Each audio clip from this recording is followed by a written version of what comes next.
আজকে কেমন উপভোগ করতেছেন আমার সামনে দাঁড়ানো এই লক্ষ ছাত্র জনতা? প্রত্যেকেই আজ 24-এর গণঅভ্যুত্থান পরবর্তী একটি ইতিহাসের সাক্ষী। এই ইতিহাস রচনা করতে যাচ্ছে এই বাংলাদেশের তরুণ প্রজন্ম, যারা জুলাই গণঅভ্যুত্থানের নেতৃত্ব দিয়েছে।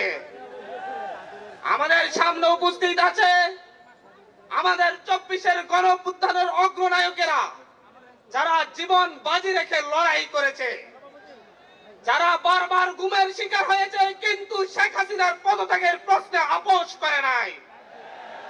আমাদের সামনে এখানে উপস্থিত আছেন আমাদের নেতা, গণতন্ত্রের ইমাম নাহিদ ইসলাম ভাই, যিনি ক্ষমতার মস্তক ছেড়ে এসে আবার জনতার কাতারে হাজির হয়েছেন।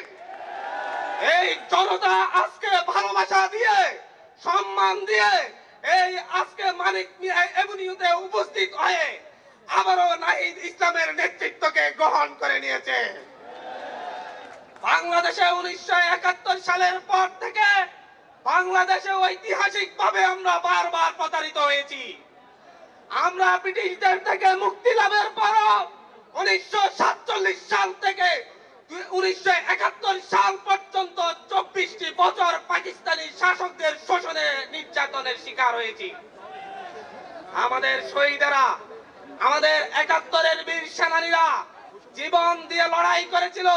30 লক্ষ মা বোন জীবন দিয়েছিল শুধুমাত্র একটি স্বপ্নে, স্বাধীন বাংলাদেশ, স্বাধীনতার প্রশ্নে, গণতন্ত্রের প্রশ্নে তারা জীবন দিয়েছিল। কিন্তু কি দেখা গিয়েছিল? 72 থেকে 75 সালে এসেই দেশের মানুষের উপর একটি দুঃশাসন চাপিয়ে দিয়েছিল শেখ মুজিব। রক্ষী বাহিনী গঠন করে এদেশের হাজারো মানুষকে হত্যা করেছে। তৎকালীন বিরোধী দলীয় নেতা সিরাজ শিকদারকে হত্যা করে সংসদে দাঁড়িয়ে বলেছিল, কোথায় আজ সিরাজ শিকদার? সেই ধাম্বিক শেখ মুজিবের পরিণতি আমরা দেখেছি। আমরা তার পরবর্তী সময়ে 77 থেকে আমরা তার পরবর্তী সময়ে 6টি বছর মেজর জিয়ার শাসনামল দেখেছি, যেটা বাংলাদেশের মানুষকে একটি পথের দিশা দিয়েছিল।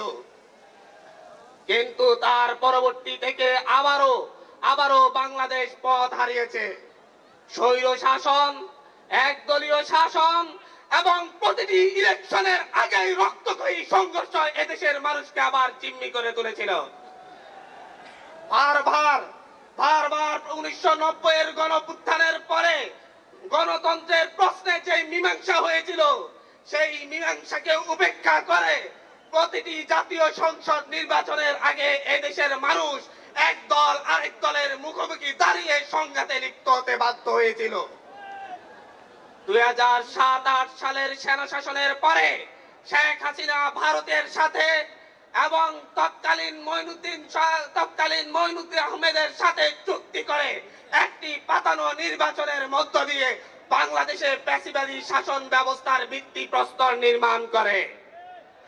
তারপর থেকে 16টি বছর এই দেশের তরুণরা, এই দেশের বৃদ্ধরা, এই দেশের যুবকরা শেখ হাসিনার নির্যাতনের কষাঘাতে নির্যাতিত হয়েছে। আমরা দেখেছি শেখ হাসিনার হিংসাত্মক মনোভাবের কারণে বেগম জিয়াকে কিভাবে দিনের পর দিন কারাগারে থাকতে হয়েছে।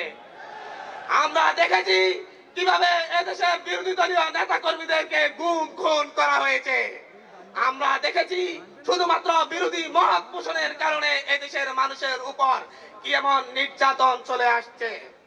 তার পরবর্তীতে তারই ধারাবাহিকতায় বাংলাদেশের মানুষ এই মঞ্চে উপবিষ্ট তরুণদের নেতৃত্বকে মেনে নিয়ে শেখ হাসিনার বিরুদ্ধে রাজপথে নেমে একটি সফল গণঅভ্যুত্থান পরিচালনা করে।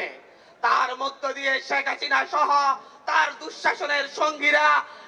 দুঃশাসনের সঙ্গীরা এদেশ থেকে পালিয়ে তাদের দাদা বাড়িতে আশ্রয় নিতে বাধ্য হয়। আমরা আজকে এই দেশবাসীর সামনে উপস্থিত হয়ে বলছি, আমরা আমাদের নতুন দলের পক্ষ থেকে কথা দিচ্ছি, আগামীর বাংলাদেশ গণতন্ত্রের বাংলাদেশ হবে। আগামীর বাংলাদেশে তরুণরা নেতৃত্ব দিয়ে চাঁদাবাজ দখলদার মুক্ত বাংলাদেশ কায়েম করবে। আগামীর বাংলাদেশে আর কোন নির্বাচনের আগে দলে দলে সংঘাত হয়ে প্রাণহানির ঘটনা তরুণরা ঘটতে দিবে না। আগামীর বাংলাদেশে সকল দলমত নির্বিশেষে একসাথে বসবাস করবে। আজকে যেমন আমাদের এখানে সারা দিয়ে বাংলাদেশের সকল রাজনৈতিক দল এখানে উপস্থিত হয়েছে, আগামীর বাংলাদেশ বিনির্মাণে আমাদের এই তরুণ প্রজন্মের নেতৃত্বে সকল রাজনৈতিক দলকে সাথে নিয়ে আগামীর বাংলাদেশ পুনর্গঠন করা হবে। এটা এই দেশবাসীর কাছে আমাদের প্রতিশ্রুতি। আমরা এই প্রতিশ্রুতি রেখে আপনার সংক্ষিপ্ত বক্তব্য শেষ করছি। ধন্যবাদ। ইন্দিরা জিন্দাবাদ।